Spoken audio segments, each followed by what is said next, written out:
മുസ്ലിം league നേതാവ് KM ഷാജിക്ക് അടുത്ത തെരഞ്ഞെടുപ്പിൽ മത്സരിക്കാൻ കഴിയുമോ? കഴിയും. കാരണം വരും തെരഞ്ഞെടുപ്പുകളിൽ മത്സരിക്കുന്നതിൽ അയോഗ്യതയില്ല എന്നത് സുപ്രീം കോടതി തന്നെ ഇന്ന് പറയുന്നു.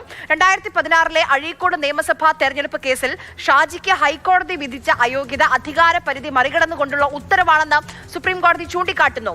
ബി ബാലഗോപാൽ ഡൽഹിയിൽ നിന്ന് വിവരങ്ങളുമായി നമുക്കൊപ്പം ചേരുന്നു. ബാലു, കഴിഞ്ഞ ദിവസമാണ് നികേഷ് കുമാർ ഇതുമായി ബന്ധപ്പെട്ട് സുപ്രീം കോടതിയിലേക്ക് എത്തിയത്. ഇപ്പോൾ അത് ഉപകാരമായോ KM ഷാജിക്ക്? ആര്യ, കഴിഞ്ഞ ദിവസമല്ല 2019 നികേഷ് കുമാർ സുപ്രീം കോടതിയിൽ എത്തിയത്. പക്ഷേ കഴിഞ്ഞ ദിവസം കേസ് പരിഗണിച്ചിരുന്ന സമയത്താണ് നികേഷ് കുമാറിന്റെ അഭിഭാഷകൻ ഈ 2018 കേരള ഹൈക്കോടതി ഈ KM ഷാജിക്ക് അയോഗ്യത വിധിച്ചിട്ടുണ്ട്. ആ അയോഗ്യത പ്രാബല്യത്തിൽ വരുത്തണമെന്നൊരാവശ്യം കോടതിയിൽ ഉന്നയിച്ചിരുന്നത്. പക്ഷേ ഇന്ന് ജസ്റ്റിസുമാരായ BV നാഗരത്നയും ഉജ്ജൽ ഭൂയാനും അടങ്ങുന്ന ബെഞ്ച് കേസ്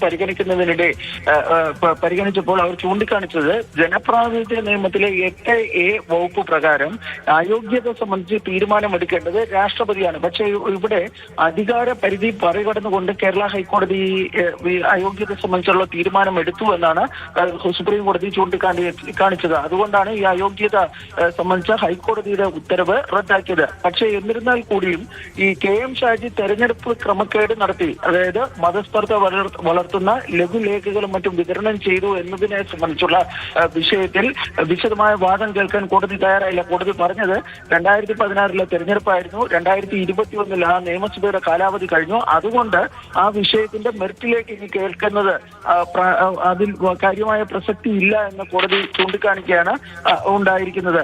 ഇതിനിടെ ആര്യ തുടക്കത്തിൽ പറഞ്ഞതുപോലെ തന്നെ KM ഷാജി മത്സരിക്കുമോ എന്നൊരു ചോദ്യം ഇന്ന് ജസ്റ്റിസ് BV നാഗരത്ന എന്നെ ഈ കേസ് പരിഗണിക്കുന്നതിനിടെ ചോദിക്കുകയുണ്ടായി.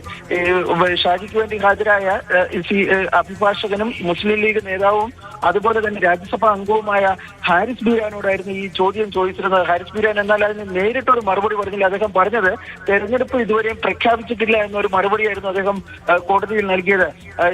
ഷാജിക്ക് എത്ര വയസ്സായെന്ന് ചോദിച്ചപ്പോൾ 54 എന്ന ഹാരിസിന്റെ മറുപടിയിൽ ജസ്റ്റിസ് നാഗരത്ന പറഞ്ഞത്. എന്നാൽ അദ്ദേഹത്തിന് ഇന്ന് മത്സരിക്കുന്നതിൽ കുഴപ്പമൊന്നുമില്ലല്ലോ എന്നുള്ള ഒരു പരാമർശം കൂടി ഇന്ന് കോടതിയിൽ നടക്കുകയും ചെയ്തിട്ടുണ്ട്.